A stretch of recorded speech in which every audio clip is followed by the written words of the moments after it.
And the winner of the 2023 World Athlete of the Year for track event is Faith Kipyegon. Jorua maita meri wa Olympics ihenya ria mita 1,500 Faith Kipyegon no rahotanire nguga cia mwaka ucio World Athletics Award na ni thutha wa gukorwo na kimera kiega na kuiga rekodi njeru thiini wa mahenya ma mita 1,500 na mita 5,000. Every record she's attacked and has dominated her season in such an outstanding way.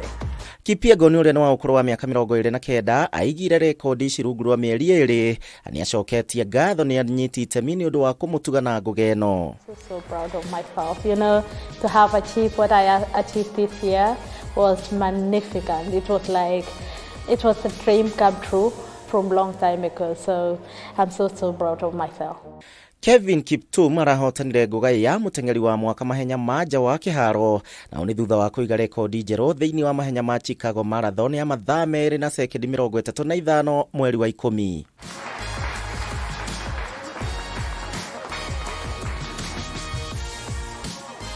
Mara ya kwanza nataka kushukuru mafans wangu kwa kunivotia.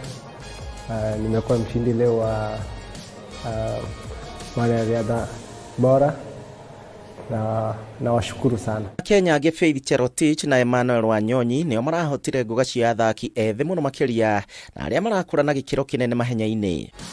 So I'm very so happy today to put this trophy. I don't expect this for today. I feel so happy for this trophy.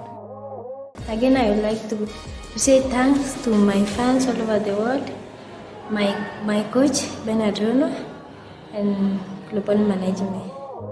Akiaria hingo ya mambura ma jamhuri, President William Ruto ni akinyiriirie na kuga ati thirikari no iguthie na mbere na kunyitirira mathako matiganite na muno makiria hari uthondeki wa iharo. Today I have conferred upon our world-beating athlete Faith Kipyegon the rank and status of Elder of the Order of the Golden Heart, the highest honor our country awards its citizens who illuminate the path of excellence. She has earned her place at the very top, from running barefoot to breaking 2 world records within a year, is the ultimate stage of heroism. Faith's journey is an inspiration to all our young and aspiring athletes. Handu-ini ha Kameme TV, njitagwo Kuria wa GICHIMU.